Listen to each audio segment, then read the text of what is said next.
When we tested the manual transmission version of the 2016 Scion, we said of the Scion range in general, it's easy to wonder why they're not just sold as Toyotas.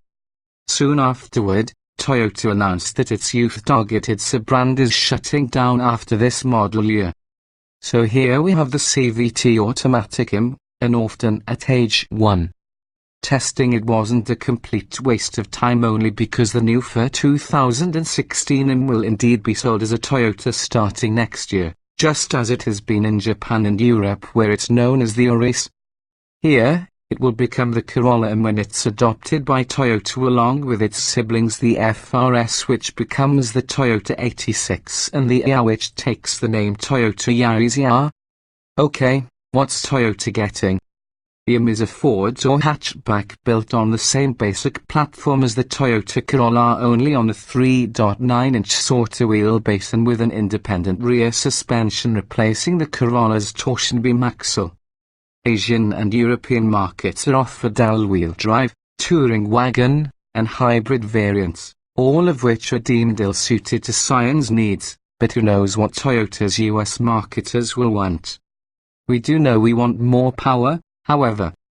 The lazy 1.8-litre four-cylinder under the hood generates 137 horsepower and 126 lb-ft of torque, about the same as in the Corolla Eco.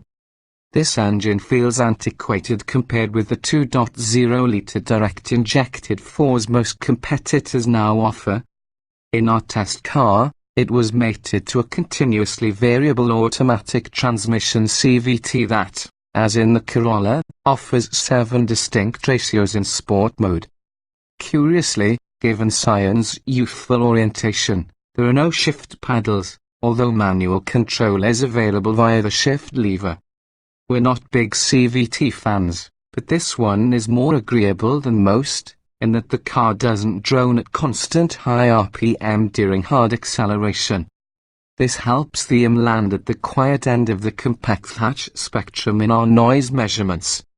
One reason automakers use CVTs is to improve fuel economy. In this case, the payoff is 1 mile per gallon better than the manual shift model, both in EPA ratings and in our tests, where we achieved 28 miles per gallon. Well, the styling's sporty appearance-wise, the IM Space Capsule styling looks sportier than any Corolla has in ages. It more closely resembles a Civic from the early aughts, when that Honda was really on point.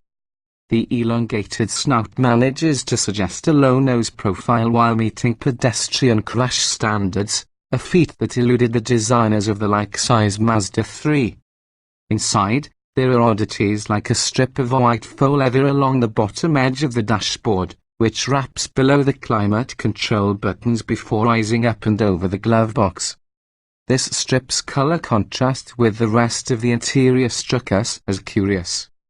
There's contrast stitching on the cloth upholstered seats and door panels and on a round black pad on the driver's side of the console that could be construed as a knee rest.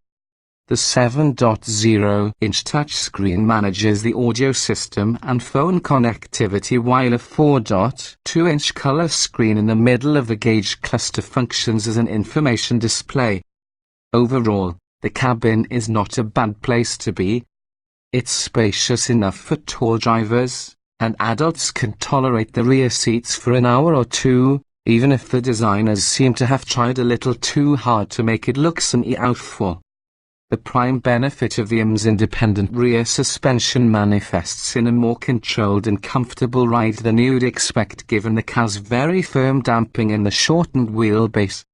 The IM is taut and planted enough, though, and while the steering and brake feel are both on the numb end of the scale, the overall impression is a chassis that vastly exceeds the capability of the powertrain.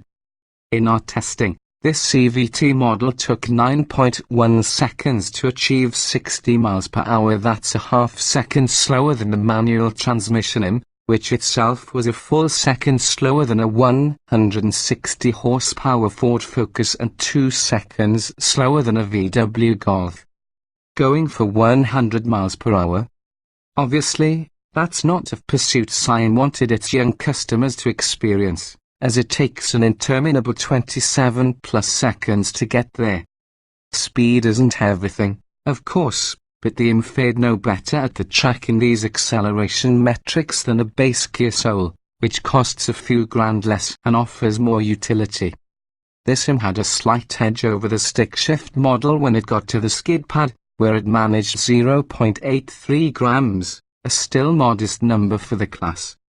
Braking from 70 miles per hour took 175 feet, an adequate but not exceptional figure and within a foot of the 6-speed car. For the record, the CVT car weighed 39 pounds more than did the manual version.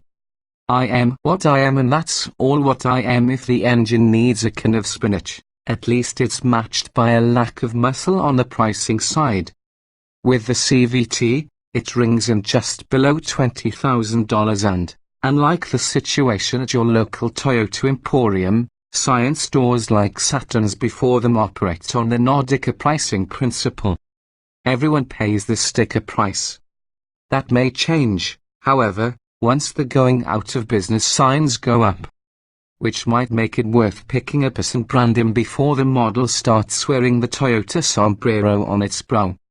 Toyota is hardly the first to create a new brand only to abandon it, as anyone who remembers Geo and Eagle can attest.